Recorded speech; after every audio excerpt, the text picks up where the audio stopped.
Hello my sweet and lovely viewers. তো কেমন আছো তোমরা সবাই? আশা করি প্রত্যেকে অনেক অনেক ভালো আছো।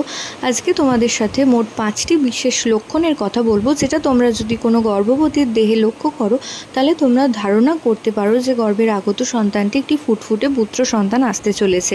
তো এটা কোনো রকম জেন্ডার প্রেডিকশনের ভিডিও না, এটা শুধুমাত্র কৌতূহলবশত ভিডিওটি বানানো হচ্ছে এবং এর সাথে অবশ্যই কোনো বৈজ্ঞানিক ভিত্তিক রিলেশন নেই এবং এটা শুধুমাত্র ওল্ড ওয়াইফ টেলস থেকে এই সমস্ত তথ্য বা ধারণা পাওয়া হয়ে গিয়েছে, যার কারণে তোমাদের সাথে শেয়ার করা হচ্ছে।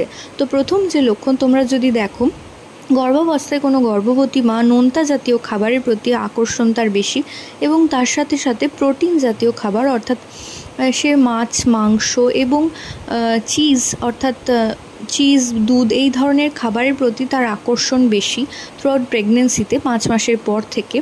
তো তোমরা ধারণা করে নিতে পারো যে গর্ভের আগত সন্তানটি একটি ফুটফুটে পুত্র সন্তান আসতে চলেছে। এছাড়াও যদি তোমরা দেখো গর্ভবতী মায়ের পা হঠাৎ করে ঠান্ডা হয়ে যাচ্ছে, যেটা গর্ভাবস্থার আগে হতো না, তো সেক্ষেত্রেও তোমরা ধারণা করতে পারো গর্ভের আগত সন্তানটি একটি ফুটফুটে পুত্র সন্তান আসতে চলেছে। এছাড়াও যদি দেখো থ্রুআউট প্রেগনেন্সিতে গর্ভবতী মায়ের স্কিন ধীরে ধীরে ড্রাই হয়ে যাচ্ছে এবং হাতের তলা, পায়ের তলা খসখস করছে, তো সেক্ষেত্রেও কিন্তু ধারণা করা হতো যে গর্ভের আগত সন্তানটি একটি ফুটফুটে পুত্র সন্তান আসতে চলেছে।